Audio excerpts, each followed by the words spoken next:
الحمد لله رب العالمين والصلاة والسلام على أشرف الأنبياء والمرسلين نبينا محمد وعلى آله وصحبه اجمعین۔ بھائیوں، آج کی حدیث ہے جس میں نبی صلی اللہ علیہ وسلم نے فرمایا، جب حجۃ الوداع میں کھڑے ہوئے تھے عمرو بن العاص رضی اللہ عنہما کی روایت میں، کہ لوگ ہی پوچھ رہے تھے نبی صلی اللہ علیہ وسلم سے، تو ایک کہتا ہے کہ یا رسول اللہ، میں بغیر شعور کے ہی پہلے ہی حلق کر لیا ذبح سے پہلے، اور دوسرے نے کہا میں بغیر شعور کے ہی نحر کر لیا، یعنی ذبح کر لیا رمی سے پہلے۔ تو سب کوئی نبی صلی اللہ علیہ وسلم نے یہ فرمایا کہ کرو، کوئی حرج نہیں۔ روایت کے 3 لفظ ہیں۔ پہلے جب ذبح جس نے کیا پہلے ہی کر لیا، حلقت قبل ان اذبح، کہ حلق کر لیا ذبح سے پہلے، تو نبی صلی اللہ علیہ وسلم نے فرمایا ذبح کرو، کوئی حرج نہیں۔ اور جس نے کہا یا رسول اللہ، میں نے ہی رمی سے پہلے ہی ذبح کر لیا، تو نبی صلی اللہ علیہ وسلم نے فرمایا رمی کرو، کوئی حرج نہیں۔ صحابی کہتے ہیں اس دن کوئی چیز آگے پیچھے فما سئل عن شيء قدم ولا اخر الا قال افعل ولا حرج، اس دن کوئی چیز کے بارے میں بھی پوچھا گیا آگے پیچھے ہوئی تو نبی صلی اللہ علیہ وسلم یہی جواب دیتے رہے، کرو، کوئی حرج نہیں۔ اس مسئلہ میں سوال ہوتے رہتے ہیں، اور کچھ چیز بھی دیکھی ہے، وہ بھی آپ کو بتا دوں۔ پہلے یہ ہے کہ آپ سب جانتے ہوں گے کہ نبی صلی اللہ علیہ وسلم کی سنت یہ ہے، 10 تاریخ کو نبی صلی اللہ علیہ وسلم ہی شروع سے پہلے ہی روانہ ہوئے مزدلفہ سے، کیونکہ مشرکوں کی عادت تھی کہ جب ہی مزدلفہ میں ہوتے تھے کہتے تھے اشرق ثبیر کیما نفیر، تو وہ وہاں سے نہیں چلتے تھے جب تک شروع نہ ہو۔ تو ثبیر کی طرف سے سورج آتا تھا تو اس کا نام ہی لیتے تھے، تو یعنی پہاڑ کی طرف سے۔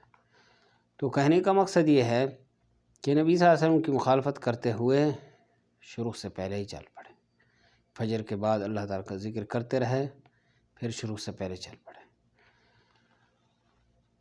تو یہ کہنے کا مقصد یہ ہے کہ نبی صلی اللہ علیہ وسلم نے رات کو بھی اجازت دی، جو کمزور تھے، ضعفاء تھے، عورتوں کے بارے میں۔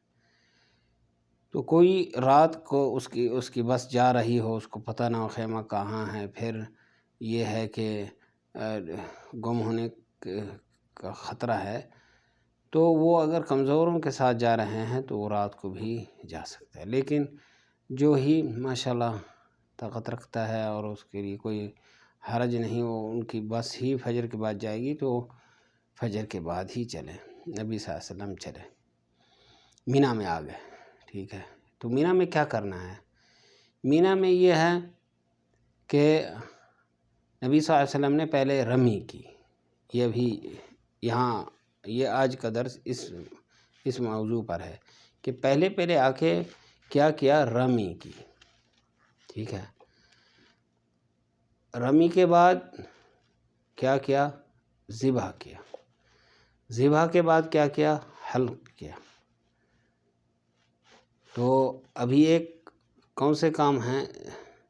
رمی، ذبح، حلق، اور کوئی جن کا افراد ہے۔ عام طور پہ لوگ جو ہیں وہ متمتع یا ہی قارن ہوتے ہیں، افراد بہت کم ہی ہوتے ہیں۔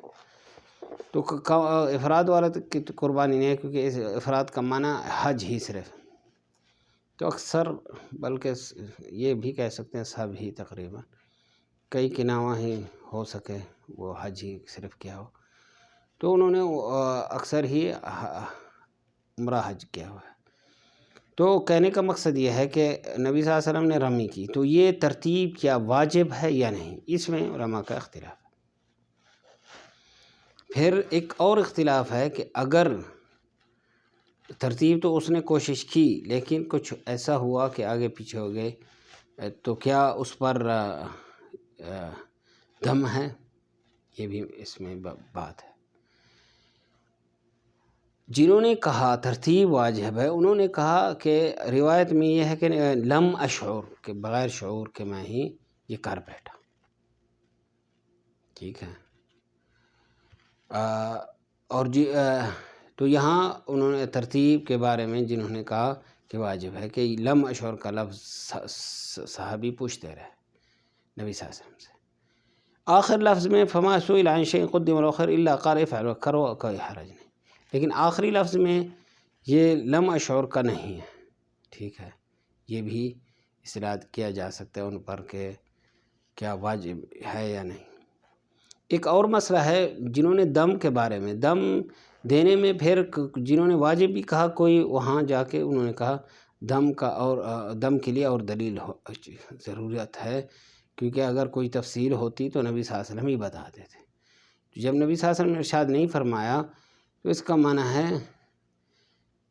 دم وغیرہ نہیں ہے، کیونکہ جنہوں نے یہ لم اشعر کا لفظ پکڑا انہوں نے کہا اس کا معنی ہے وہ غیر یعنی ان کا جو ہے نا وہ جان بوجھ کر اس نے نہیں کیا، لم اشعر جان بوجھ کر نہیں کیا، ٹھیک ہے، یہ بات ہوئی۔ حتیٰ کہ کوئی مذاہب میں جو واجب نہیں دیکھتے تو انہوں نے یہ کہا، بلکہ آپ کو اگر تفصیل سناؤں تو یہ ہے لیکن وہ یہ کہ ٹائم بڑھ نہ جائے، اس لیے خلاصہ کرنا چاہتے ہیں۔ تو کہنے کا مقصد یہ ہے کہ کوئی لوگ کبھی جیسے ہی آسانی ہو ویسے کر لیتے ہیں، ترتیب کوشش کریں، لیکن لوگوں کو آپ پابند نہیں کر سکتے، کیونکہ یہ بھی اس کے لیے بھی دلیل چاہیے کہ مثلا اعلان ہوا کہ پہلے یہ کرنا ہے، لیکن جنہوں نے کہا واجب ہے انہوں نے کہا نبی صلی اللہ علیہ وسلم نے فرمایا مجھ سے ہی لو، تو اس دن دیکھیں آپ خود صحابہ ہی کوئی آگے پیچھے کر لیا اپنا کاموں، تو نبی صلی اللہ علیہ وسلم نے فرمایا کوئی حرج نہیں۔ تو کوشش تو کرے انسان، لیکن اگر ایسے ہو پھر آپ کو ایک دیکھیں اللہ تعالیٰ کی کتنا ہی مہربانی ہے۔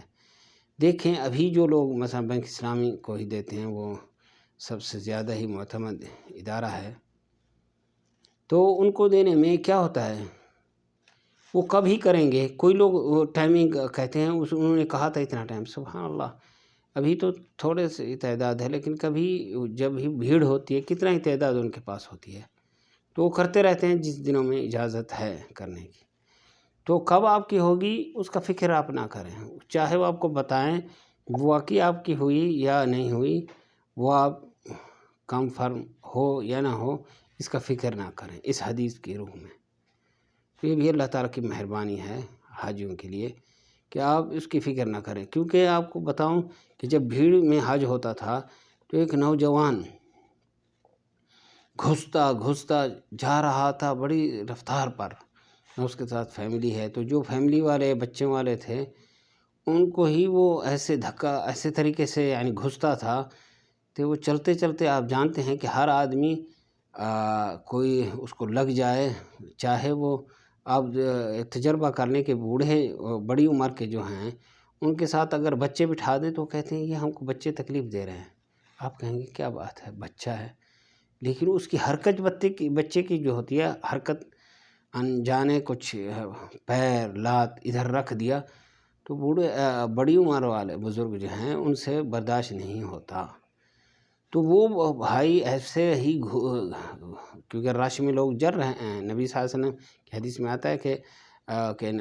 صحابہ کہتے ہیں جو نبی صلی اللہ علیہ وسلم اگر دیکھتے آگے کچھ راستہ ہے تو تیز چل پڑتے تھے، یعنی کوئی وجد فجوت النص، لیکن نبی صلی اللہ علیہ وسلم آرام سے چلے، لیکن اگر موقع ملا تو پھر تیزی میں بھی چلے جاتے تھے۔ تو یہ بھی ایک طریقہ ہے کہ آگے آپ کے سامنے لوگ ہیں تو اب وہ دھکا یا جلدی کروانا یہ کیا ہو رہا ہے آگے، ایسے جلد بازی نہ کرے، کیونکہ آگے جو کھڑے ہیں وہ بھی اپنی مرضی سے نہیں کھڑے، کوئی بھیڑ ہے کچھ وجہ ہے آگے، تو ان کو دھکے دینے میں کبھی بہت واقعات پہلے، ابھی تو روزانہ ترتیب کی جا رہی ہے، ابھی یعنی کوشش جتنا ہو بھیڑ کو ختم کرنے کے لیے بہت نئے تنظیمات ترتیبات کیے ہیں کہ وہ چیزیں نہیں آتی جو پہلے آتی تھیں۔ تو پہلے میں کیا ہوتا تھا، یہی بھیڑ کی وجہ سے کہ لوگ ناصبری کی وجہ سے کبھی آگے پیچھے ہونے میں، تو جب ہی آگے آپ کے سامنے کچھ ہے ٹچ نہ ہو ان کے ساتھ، کوشش کریں کہیں بھی ہوں، کیونکہ جب کچھ ہے تو پیچھے والے دھکے دے رہے ہیں. ہاں کبھی ایسا ہوتا ہے، آپ ناراض ہو جاتے ہیں کہ پیچھے والا کیوں مجھ کو ٹچ ہو رہا ہے، وہ اس کی مرضی نہیں، اس کے پیچھے والا ہی اس کو وہ ذرا آگے بڑھ رہا ہے، تو اس وجہ سے یہ بیچارہ پھنس گیا، یعنی اس کو دھکا ہی لگ رہا ہے، وہ آگے خود نہیں بڑھ رہا. اتنا تک ہوتا ہے مسئلہ. تو وہاں صبر تحمل کرنا چاہیے. لیکن پیچھے جو ہیں وہ کوشش کریں تھوڑا سا فاصلہ رکھیں اور پچھلے والوں کو اشارہ کر دیں کہ آگے لوگ کھڑے ہوئے، کیونکہ پیچھے سے جیسے آپ کو بتایا دھکا آتا ہے ادھر آگے ہو جاتا ہے، آگے وہ ٹچ ہو جاتے ہیں. تو کبھی بچے عورتیں ہوتی ہیں تو یہ بھی خیال کیا جائے. طواف میں امہات المؤمنین رات کو کر لیتی تھی، یعنی اس کا معنی ہے جب بھیڑ کم ہوتی تھی تو کوئی لوگ عورتوں کے ساتھ مغرب عشاء کے درمیان لوگ بیٹھے ہوتے ہیں نماز. ابھی تو کوشش بہت ہے کہ لوگوں کو ادھر ادھر بٹھائیں. پہلے زمانے میں تو لوگ اتنا ہی عورتوں کے ساتھ گھس جاتے تھے نماز کے لیے، مطاف میں بیٹھ جاتے تھے. تو طواف والے ہیں وہ ہیں تو عجیب طریقے سے پھر نماز ہونے والی ہے وہ عورتوں کو بھی آگے بٹھایا ہوا. تو نماز کے ٹائم پھر کیا کیا جائے گا؟ عورت کہاں لے جائیں گے؟ جو عورت کے آپ تو کھڑے ہیں، ابھی عورتوں کو پیچھے ہونا چاہیے، مردوں کے ساتھ نہیں. تو کوئی لوگ ساتھ بٹھا دیتا ہے، تو جب جماعت ہوتی ہے تو کیا کرے؟ نماز کو عورت کو پیچھے کرے. تو یہ بھی ایک مسئلہ ہے. تو کہنے کا مقصد یہ ہے کہ یہ خیال کیا جائے کہ عورتوں کو اپنی جگہوں میں صحیح ٹائم میں بٹھایا جائے، پھر آپ کے لیے بھی مشکل نہ ہو، ان کے لیے بھی نہ مشکل ہو جائے.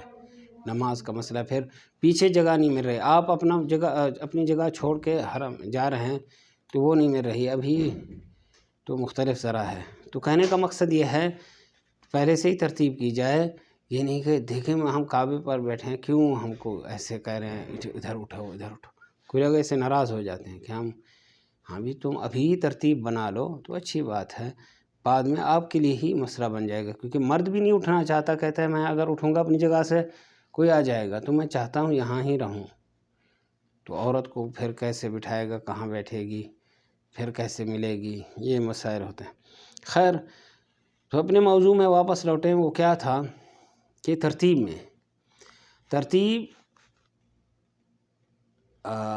واجب ہے یا نہیں. تو آپ نے دیکھ لیا کہ نبی صلی اللہ علیہ وسلم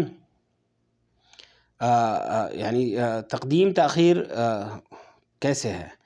یہ اگر آپ کو یعنی کوئی جنہوں نے واجب کہا تو وہ اس کا کچھ حوالہ دیا، لیکن یہ ہے کہ آپ جو ہے ان کو واجب یعنی کوشش کریں، لیکن کسی پر الزامی بھی خیال کریں. یعنی وہ کوشش کرے، لیکن اگر جیسے آپ کو بتائیے قربانی کا مسئلے کو اب نہ فکر ہو جائے، وہ جب ہوگی آپ اپنے کاموں میں رہیں، یعنی اپنا کام مکمل کرتے جائیں، کیونکہ یہ اس حدیث کے روح میں. اور پھر یہ ہے کہ وہ اگر ٹائمنگ بھی بتائیں تو کوئی خصوصی نہیں، وہ ان کے پاس کتنا ہے، کب ہوگی، یہ فکس ٹائم نہیں ہوتا. تو یہ نوجوان جس کی بات کی وجہ سے ہم بھیڑوں کی تفصیلات میں چلے گئے، بھیڑ کیسے ہوتی ہیں، وہ جلدی جا رہا ہے. تو یہی ذہن میں آیا کہ یہ بیچارے کہا گیا کہ مثلا اتنے بجے ہوگی، تو وہ نہیں چاہتا کہ رمی اس کی بعد میں ہو اور ذبح پہلے ہو جائے. تو وہ ترتیب ابھی واجب ہے یا نہیں، یہاں ایک مسئلہ آ جائے گا. تو اس کو کہا جائے گا بھائی صاحب دیکھیں، آپ کسی کو تکلیف دینا حرام ہے، وہ اللہ کی مرضی، چاہے پہلے ہو جائے پیچھے ہو جائے، آپ کو کنفرم ایک تو نہیں ہے. دوسری بات ہے اگر ہو بھی تو پھر آپ کسی کو دھکا نہ دیں اور انشاءاللہ آپ پر کوئی گناہ نہیں ہوگا، دم وغیرہ نہیں ہوگا. کیونکہ یہ علماء نے بتایا کہ نبی صلی اللہ علیہ وسلم نے ایک تو یہ بھول کر ہی کیا لم اشعر، لیکن پھر آخر حدیث کا لفظ سے بھی ذرا یہ استدلال ہوتا ہے کہ نبی صلی اللہ علیہ وسلم نے فرمایا کرو کوئی حرج نہیں. تو عام طور پہ اچھا ٹھیک ہے. تو دم کا مسئلہ بھی ایسے کوئی احتیاطی دم کہتے ہیں، اس سے بھی خیال کیا جائے کہ ابھی کس نے کہا. صحابہ کرام تھے، کتنا سفر کر کے آئے تھے مدینے سے، جو آ رہے تھے احرام باندھ کے، جو نبی صلی اللہ علیہ وسلم کے ساتھ آئے مدینے سے آئے، تو ادھر کوئی نہاتا نہیں. نہانا ہوتا ہے نبی صلی اللہ علیہ وسلم ہی آ کے مکے میں پھر کعبے کی طرف جانے سے پہلے ہی نہا کے گئے. تو یہ نہانے میں یہ سب کہیں سے کہیں بال نہیں گرتے رہتے، سر سے کے ہوں یا داڑھی کے ہوں، وہ گرتے رہتے ہیں. تو اس نے خود نہیں کاٹا بالوں کو، یہ بھی خیال کیا جائے. تو ہم جب نہیں خود کاٹا تو کاٹنا منع ہے، لیکن کوئی گر جائے بال تو اس کے بارے میں تو نہیں آیا. یہ خیال کیا. ٹھیک ہے. تو دم ایسے کہنا، اس میں بھی خیال کیا جائے. ٹھیک ہے. یہ تھوڑا سا تفصیل ذکر کر لی، ٹائم زیادہ ہو رہا ہے، انشاءاللہ پھر آگے ہی ذکر کریں گے. السلام علیکم ورحمۃ اللہ وبرکاتہ.